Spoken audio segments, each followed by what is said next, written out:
धारा को चक्कर आ जाता है और वहीं जमीन पर गिर जाती है वह। धारा, धारा क्या हुआ तुम्हें? साहिल ने धारा के चेहरे को थपथपाते हुए कहा, लेकिन धारा ने कोई रिस्पॉन्स नहीं दिया। अब आगे साहिल ने जबरदस्ती में उसको उठाया और कहा, मैं इसको हॉस्पिटल लेकर जाता हूँ, आप सब काम पर ध्यान दीजिए। ये कहकर साहिल धारा को हॉस्पिटल ले जाने के लिए बाहर निकल गया। उसके साथ उसका असिस्टेंट भी था। जब धारा के बॉडीगार्ड रंगा ने साहिल को धारा को इस तरह से लाते हुए देखा तो उसने घबरा कर कहा, मैडम को क्या हुआ? पता नहीं, ये अचानक से बेहोश हो गई हैं, साहिल के असिस्टेंट ने कहा। साहिल ने धारा को अपनी कार में बैठाया और हॉस्पिटल के लिए निकल गया।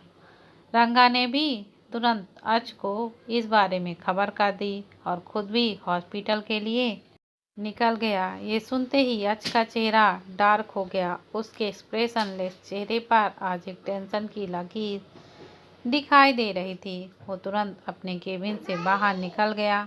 अभिनव, जो कि उसको कुछ रिपोर्ट करने उसके केबिन में आ रहा था, उसने जब अच को जल्दबाजी में इस तरह से जाते हुए देखा तो वो भी उसके पीछे पीछे चल दिया। भाई, भाई, आप कहाँ जा रहे हैं? अभिनव ने अच के पीछे जाते हुए कहा। अच ने कुछ नहीं कहा और वो कार में बैठकर खुद ही कार को ड्राइव करके हॉस्पिटल के लिए निकल गया। अभिनव भी उसके पीछे कार लेकर निकल गया। उसको बस अपने भाई की चिंता थी। अच ने बहुत तेज स्पीड में कार भगाई हुई थी। इस वक्त वो किसी भी तरह के ट्रैफिक रूल को फॉलो नहीं कर रहा था। उसके सामने इस वक्त बस धरा का चेहरा था। थोड़ी ही देर के बाद उसने हॉस्पिटल के बाहर अपनी कार रोक दी और जल्दी से उतरकर अंदर की तरफ जाने लगा। अभिनव भी अच का पीछा करता हुआ वहां तक पहुंच गया। भाई, आज आपने कार को हवाई जहाज क्यों बनाया हुआ है? अभिनव ने अपना पसीना पोंछते हुए कहा। जब वो कार से बाहर आया तो उसने अपने सामने बड़े से हॉस्पिटल को देखा। हॉस्पिटल? भाई, यहाँ क्या करने आए हैं? अभिनव धीरे से बुदबुदाया। उसके बाद वो भी जल्दी से हॉस्पिटल के अंदर जाने लगा ताकि अच का पीछा कर सके।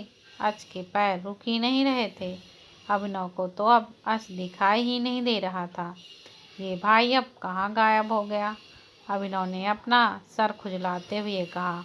अच सीधा वहीं पहुंच गया जहां पर धारा को ले जाया गया था। रंगा ने जैसे ही अच को देखा वो तुरंत भागकर उसके पास आ गया। कहाँ है वो? अच ने पूछा। वो बॉस, अभी मैडम का चेकअप हो रहा है, रंगा थोड़ा डरते हुए बोला। तभी अच की नज़र वहां खड़े साहिल के ऊपर गई। साहिल भी उसकी ही तरफ देख रहा था। अच चलकर साहिल के पास गया। मेरी वाइफ को यहाँ लाने के लिए शुक्रिया, अच ने साहिल से कहा। उसकी वाइफ? साहिल को अच के शब्द सुनकर बहुत हर्ट हुआ। उसको ऐसा लग रहा था जैसे अच ने मेरी वाइफ इन शब्दों का प्रयोग जानबूझकर किया है। लेकिन उसने अपने गुस्से को कंट्रोल करते हुए कहा, कोई बात नहीं, ये मेरा भी फर्ज था। साहिल ने अपनी सातिन नजरों से अच को देखा। तभी धरा को जिस रूम में रखा हुआ था उस रूम से एक डॉक्टर निकल कर आई। आप में से उनका हस्बैंड कौन है? उस डॉक्टर ने उनके पास आते हुए कहा। अच तुरंत डॉक्टर के पास गया और कहा, मैं। उसकी बात सुनकर डॉक्टर मुस्कुरा दी और कहा, अब आपको उनका बहुत ज़्यादा ख्याल रखना होगा। ख्याल? उसको क्या हुआ? क्या वो ठीक नहीं है? अच डॉक्टर की बात सुनकर बहुत ज़्यादा घबरा गया था। अरे नहीं, वो ठीक है, लेकिन उनका बच्चा थोड़ा कमज़ोर है। उनको अब अपनी सेहत पर बहुत ज़्यादा ध्यान देने की ज़रूरत है और आपको उनका ख्याल रखने की। डॉक्टर ने अच को इंटरप्ट करते हुए कहा। बच्चा? अच के मुंह से एकाएक निकला। अच को अभी भी कुछ समझ में नहीं आ रहा था। जी, एक बच्चा अब जल्द ही बाप बनने वाले हैं, डॉक्टर ने मुस्कुराते हुए कहा। डॉक्टर की बात सुनने के बाद एक मिनट के लिए शांत हो गया। उसने मन ही मन सोचा, मैं बाप बनने वाला हूँ, इसका मतलब धरा प्रेग्नेंट है, मतलब धरा भी माँ बनने वाली है। अब हमारा एक बच्चा होगा। थोड़ा नॉर्मल हुआ क्योंकि उसको नहीं पता था कि उसे इस सिचुएशन पर कैसे रिएक्ट करना है। आज की ऐसी हालत देखकर डॉक्टर ने दोबारा कहा, उन्हें अब होश आ चुका है, आप उनसे मिल सकते हैं। ये कहकर डॉक्टर तुरंत वहां से चली गई। भी जल्दी से धरा के रूम की तरफ चला गया। ने धीरे से दरवाजा खोला और सामने धरा को बैठे देखा। धरा ने जैसे ही दरवाजा खुलने की आवाज़ सुनी तो उसने अपनी नज़रें उठाकर देखा। वहाँ था। को देखकर धरा के चेहरे पर एक बड़ी सी स्माइल आ गई। ने गहरी सांस ली और धरा के पास जाकर बैठ गया। उसको समझ में नहीं आ रहा था कि वो धरा को क्या कहे, लेकिन फिर भी उसने धरा का हाथ पकड़ते हुए कहा, तुम प्रेग्नेंट हो? हाँ, धरा ने अपनी गर्दन हिलाकर कहा। जब धरा ने ये कहा तो ने धरा को गले से लगा लिया। तुम्हें इस बारे में पता नहीं चला क्या? ने धरा से पूछा। नहीं, धरा ने कहा, अब मैं तुम्हारा और हमारे बच्चे का अच्छे से ध्यान रखूंगा। 1 मिनट के लिए भी तुम्हें अकेला नहीं छोड़ूंगा। ने धरा के बाल संवारते हुए कहा। धरा ने भी को कसकर पकड़ लिया। उसके लिए ये फीलिंग सच में बहुत स्पेशल थी। धरा को आज बहुत अच्छा फील हो रहा था। उसके पेट में का बच्चा था। ये फीलिंग सच में दिल को छू लेने वाली थी। और उधर बाहर जब डॉक्टर ने को ये बताया था कि धरा प्रेग्नेंट है, तो साहिल और उसके असिस्टेंट ने भी ये सुन लिया था। साहिल अपनी जगह जम सा गया था। साहिल को अब अपने इरादों पर साफ साफ पानी फेरता हुआ नजर आ रहा था। साहिल के असिस्टेंट ने साहिल के कंधे पर हाथ रखते हुए कहा, चलें, वैसे भी अब यहाँ रुकने का कोई फायदा नहीं है और अब तुम्हें धरा से दूर रहना चाहिए। पता चला है कि धरा तुम्हें अपने बच्चों से मामा कहलवा रही है, फिर तुम्हें ही सबसे ज़्यादा बुरा लगेगा, इसलिए तुम्हारे लिए उससे दूर रहना ही सबसे बेहतर होगा। साहिल को अपने असिस्टेंट की बात सुनकर काफ़ी गुस्सा आ रहा था। उसने गुस्से से अपने असिस्टेंट की तरफ देखा। साहिल के घूरने की वजह से उसके असिस्टेंट ने जल्दी से उसके कंधे से अपना हाथ हटाया और दूसरी तरफ देखते हुए गाना गुनगुनाने लगा। तभी भी अंदर से बाहर आ गया। वो डॉक्टर से ये पूछने आया था कि धरा को यहाँ से कितने टाइम तक रखना होगा, लेकिन जैसे ही उसने साहिल को अभी भी वहाँ खड़ा हुआ पाया तो उसने उसकी तरफ देखते हुए अपनी कोड आवाज़ में कहा, तुम अब यहाँ से जा सकते हो। की बात सुनने के बाद साहिल को काफ़ी गुस्सा आ रहा था। की बातों ने साहिल के जख्मों पर नमक छिड़कने का काम किया था। ये आदमी सच में बहुत चालाक था, साहिल ने मन ही मन सोचा। को देखकर उसके दिल में अचानक से जलन की भावना तैर गई। ये वही आदमी था जिससे धरा प्यार करती थी। बेशक साहिल से कितनी भी नफरत क्यों ना करता हो, लेकिन वो इस बात से नकार भी नहीं सकता था कि उससे कई ज़्यादा हैंडसम और सक्सेस था। वैसे तो साहिल के पास भी किसी भी चीज़ की कमी नहीं थी। वो जो चाहे वो मिनटों में कर सकता था, लेकिन के मुकाबले वो थोड़ा बहुत तो कम ही था। सबसे ज़्यादा जलन तो साहिल को इस बात से थी कि धरा के पेट में का बच्चा था। जिस लड़की को वो चाहता था वो किसी और के बच्चे की माँ बनने वाली थी। इस बात से बुरी बात क्या ही हो सकती थी। साहिल के चेहरे पर आए हुए भावों को तुरंत समझ गया। उसके चेहरे पर अचानक से एक डेविल स्माइल आ गई। इससे पहले कि वो कुछ बोल पाता, साहिल ने कहा, मैं एक बार पहले धरा से मिल लेता हूँ। हाँ जरूर, तुम मेरे बच्चे की माँ से मिल सकते हो, बिना किसी भाव के साथ कहा। साहिल की बात के पीछे छुपे उसके मतलब को समझ गया था, लेकिन उसने कुछ नहीं कहा। आखिर वो कह भी क्या सकता था। साहिल तुरंत धरा के रूम की तरफ बढ़ रहा था। उसको जाते हुए देखता रहा। तभी साहिल के इस असिस्टेंट ने कहा, कांग्रेचुलेसन मिस्टर राजादा।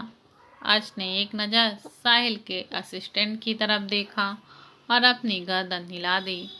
तभी वहां से जाने को हुआ तो उसे किसी की जानी पहचानी सी आवाज़ सुनाई दी, भाई, आखिरकार आप मुझे मिले ही गए। अभिनव ने अपने माथे पर आए पसीने को साफ करते हुए कहा, तुम यहाँ? ने कहा, हाँ, मैंने आपको ऑफिस से जल्दी में जाते हुए देखा तो मैंने आपका पीछा किया। वैसे आप यहाँ क्या कर रहे हैं? आप ठीक तो हैं ना? अभिनव ने परेशान होते हुए कहा, मुझे कुछ नहीं हुआ, मैं बिल्कुल ठीक हूँ। बोला, तो आप यहाँ क्या कर रहे हैं? अभिनव कंफ्यूज होते हुए बोला, अरे आपको नहीं पता, जी पापा बनने वाले हैं। के बोलने से पहले ही साहिल के असिस्टेंट ने कह दिया। जब अभिनव को ये बात समझ आई तो के पापा बनने का क्या मतलब है, तो वो ओवर एक्साइटेड हो गया। उसने को जाकर गले से लगा लिया और कहा, भाई, ये तो बहुत अच्छी न्यूज़ है। उसके बाद उसने की पीठ थपथपाई और उसके कान में कहा, आप तो सच में काफ़ी तेज निकले। ने अभिनव को तुरंत खुद से दूर कर दिया और वहां से निकल गया। अभिनव के चेहरे पर एक बड़ी सी स्माइल थी और वहीं अंदर साहिल धरा से मिलने गया हुआ था। वो सच में बहुत ज़्यादा बुरा महसूस कर रहा था। तभी उसने एक गहरी सांस ली और कहा, धरा, क्या तुम अब ठीक महसूस कर रही हो? धरा ने अपनी गर्दन उठाकर देखा तो साहिल वहां खड़ा हुआ था।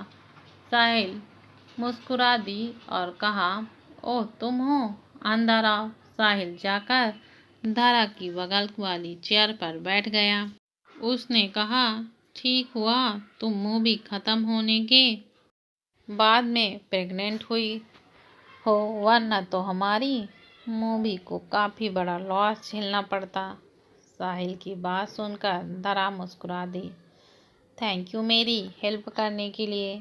धरा ने साहिल की शुक्रगुजार होकर कहा, ठीक है, पर इसके बदले तुम्हें मेरा एक काम करना होगा। साहिल ने कहा, क्या? धरा ने हैरानी के साथ कहा, तुम्हें मेरे लिए तुम्हारे जैसी कोई लड़की ढूंढनी होगी जो बिल्कुल तुम्हारे जैसी हो। साहिल ने धरा के सुंदर से चेहरे को देखकर कहा। इससे पहले कि धरा कुछ बोल पाती, दरवाजे से एक आवाज़ आई, भूल जाओ, क्योंकि इस दुनिया में धरा एक ही है और वो मेरी है। की आवाज़ सुनकर साहिल और धरा दोनों ने दरवाजे की तरफ देखा। अंदर आया और उसके साथ अभिनव भी। सीधा जाकर धरा के बगल में बैठ गया। साहिल ने की बात का जवाब देते हुए कहा, क्यों ना फिर मैं धरा के साथ ही शादी कर लूं। उसके बाद साहिल का फेस देखकर मुस्कुराने लगा। की मुट्ठी अचानक से कस गई, लेकिन धरा ने अपना हाथ उसके हाथ के ऊपर रखकर साहिल से कहा, मेरी शादी वो भी तुमसे कभी नहीं। मेरा टेस्ट इतना भी खराब नहीं है। धरा की बात सुनकर अभिनव ने कहा, साहिल, तुम भूल ही जाओ, क्योंकि भाभी को वर्ल्ड बेस्ट हस्बैंड मिले हैं, इसलिए तुम्हारा दूर दूर तक कोई चांस नहीं है। साहिल ने अभिनव की तरफ देखकर मुस्कुराकर देखा और फिर की तरफ अच को देखते हुए उसके चेहरे पर नफरत थी। उसके बाद उसने धरा को देखा और कहा, मैं मजाक कर रहा था। तुम्हारे अच से तुम्हें कोई नहीं छीनेगा। तुम बस अपना ध्यान रखना। मैं तुमसे मिलने आता रहूँगा। इतना कहकर साहिल वहाँ से निकल गया।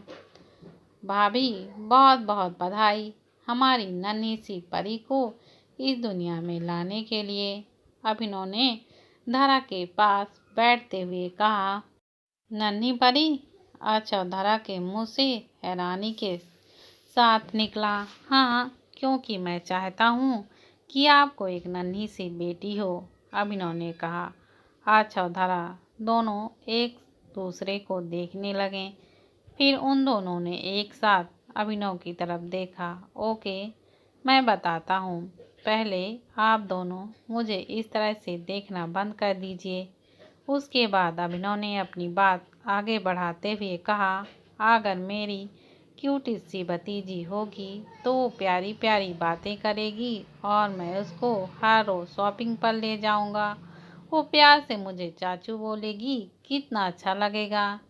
लेकिन उसके बाद अभिनव रुका और फिर बोला, लेकिन अगर ये लड़का हुआ तो पूरा भाई के ऊपर जाएगा और मुझे पूरी तरह से टॉर्चर करेगा, जैसे भाई अभी मुझे करते हैं। एक अच ठीक है, हमें छोटा अच नहीं चाहिए, वरना वो भी मुझे ऑर्डर देते हुए कहेगा, चाचू अगर ये काम नहीं हुआ तो कल से आप मुझे दिखाई भी मत देना। ये कहते हुए अभिनव ने मासूम सा चेहरा बना लिया।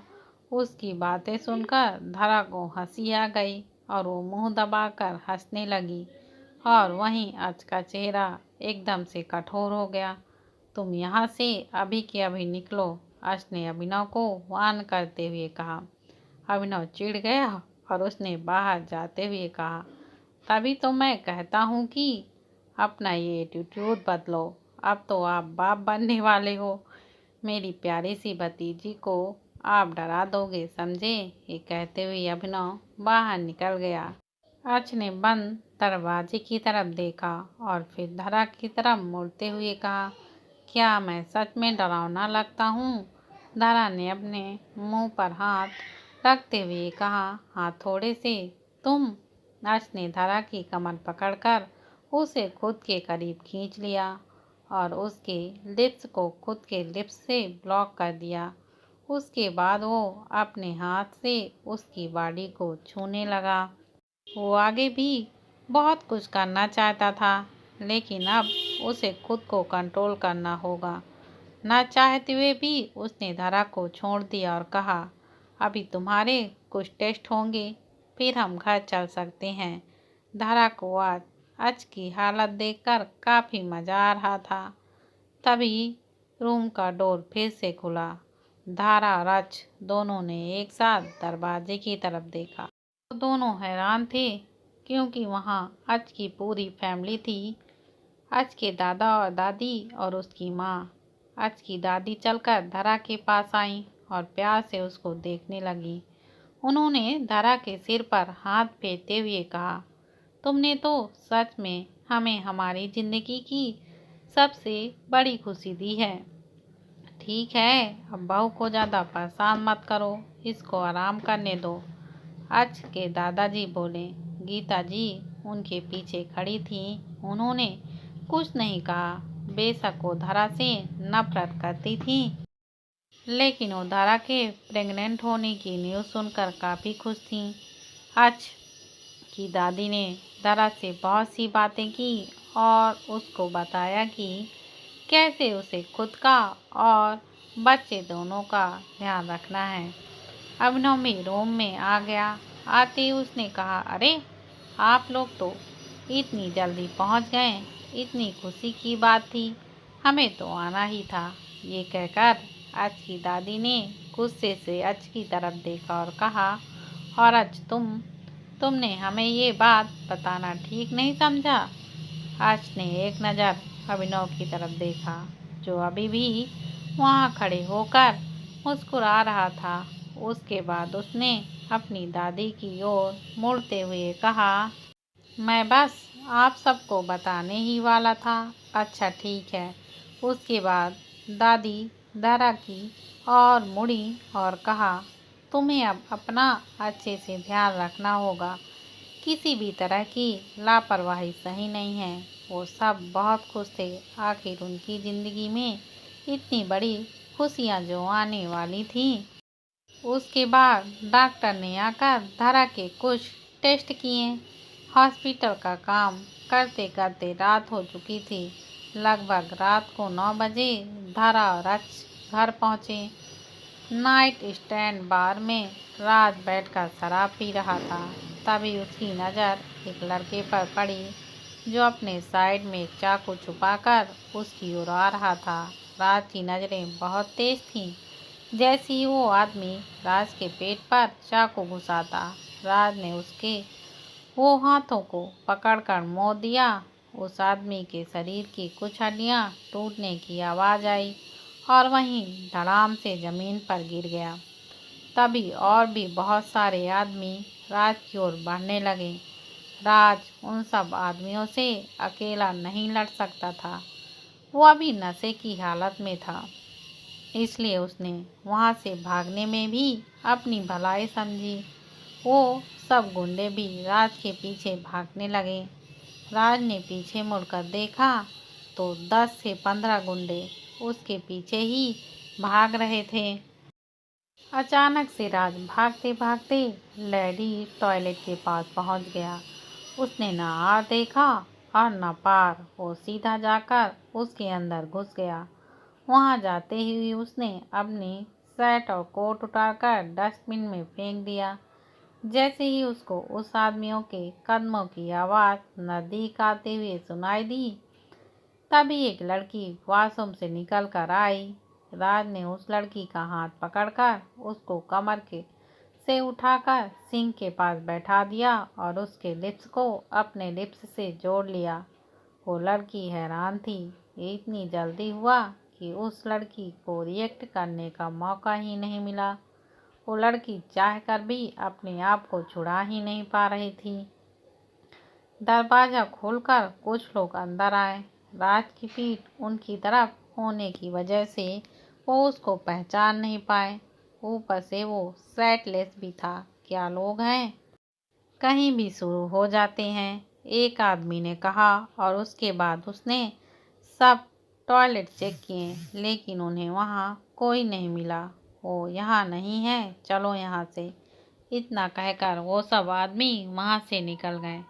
दरवाज़ा बंद होने की आवाज़ से राज उस लड़की से अलग हुआ और पीछे मुड़कर दरवाज़ा बंद करने तरफ देखने लगा। और वहीं उस लड़की की नज़र नीचे ज़मीन पर थी और वो जोर जोर से सांस ले रही थी।